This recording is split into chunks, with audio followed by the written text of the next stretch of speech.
expensive since. I'm concerned about minimum wage workers and these kinds of very risky situations they must be putting themselves through it. I'm currently in a 1-bedroom and a den, and the den isn't that big, and that's where my baby sleeps. The bedroom isn't also that big. This is technically a basement, and I'm paying close to $2,000 for it. Recent data from an insolvency trustee firm reveals a startling truth. 52% of Canadians were only $200 away from financial insolvency as of July 2023, up from 46% just 3 months prior. The rate at which financial instability is spreading is alarming. The survey sheds light on the underlying causes of this unease: escalating household bills, rising food costs, and the growing burden of debt exacerbated by soaring interest rates. Shockingly, 35% of Canadian households now earn less than what is needed to cover their monthly bills, the highest percentage on record, and a significant increase from 30% the previous quarter.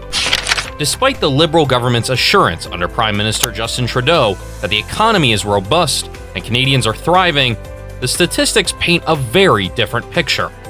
Previously, wages outpaced inflation. However, the script has flipped. Canadians have seen a near 10% erosion in their purchasing power since the onset of the pandemic. Meanwhile, the unemployment rate, though seemingly low at 5.5%, has risen from 4.9% earlier this year. The Royal Bank of Canada's economists warn that such a rapid increase could signal an impending recession, echoing patterns observed since the 1970s. Prepare yourself as we delve into the intricacies of the Canadian cost of living crisis. Today's deep dive will unravel the multitude of factors contributing to this dire situation, including the impact of excessive immigration. Will Canada navigate its way out of this financial labyrinth? Stay tuned to Wyzeconomist to uncover more. Don't forget to subscribe and like this video if you're enjoying our content. The statistics only tell part of the story. The real measure of the crisis is felt in the daily lives of Canadians. From the Atlantic shores to the Pacific coast, families are facing difficult choices as the cost of living soars. Parents are working longer hours, often juggling multiple jobs just to afford the basics. A trip to the grocery store has become a stressful exercise in budget management, with many having to forgo healthy options for cheaper, less nutritious alternatives. Seniors on fixed incomes are particularly vulnerable as they watch their life savings dwindle faster than ever. Young Canadians are deferring dreams of home ownership as the prospect becomes increasingly elusive, and the mental toll is as significant as the financial one, with reports of stress and anxiety related to financial instability on the rise. The ripple effect extends to small businesses too. They are the backbone of the Canadian economy, but many are struggling to survive amidst the rising operational costs and consumers' tightening belts. Entrepreneurs are facing the harsh reality of either passing costs onto their already stretched customers or cutting back on staff and services. Moreover, the housing market, once a realm of opportunity, has become a source of insecurity. Renters are seeing their leases terminated as landlords seek to capitalize on the surging market, leading to an uptick in evictions and a scramble for affordable housing. The situation is fostering a generation of nomads, constantly in search of a place to call home, however temporary it may be. These stories are the heartbeat of the crisis. They underscore the urgent need for effective solutions that go beyond political rhetoric and address the real suffering of Canadians. As we continue this discussion, we must keep focus on the individuals and communities enduring these hardships. Only by acknowledging their struggles can we begin to craft policies that offer hope and relief.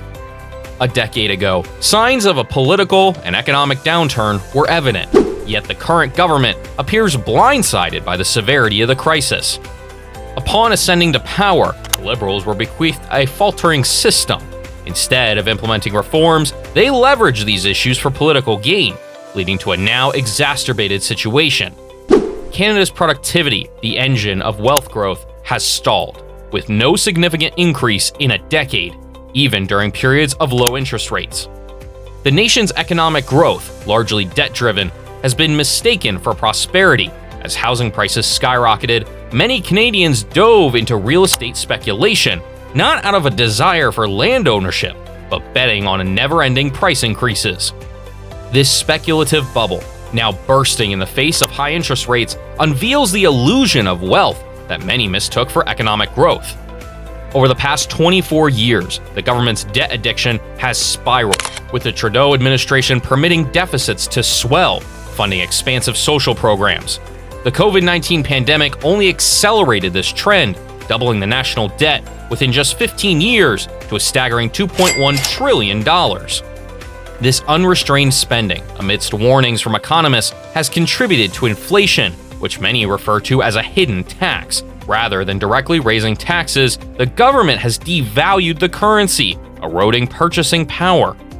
Inflation has surged, with food prices escalating over 8% for 2 years, electricity costs up by 11% in the last year, and rental asking rates climbing 21% nationwide.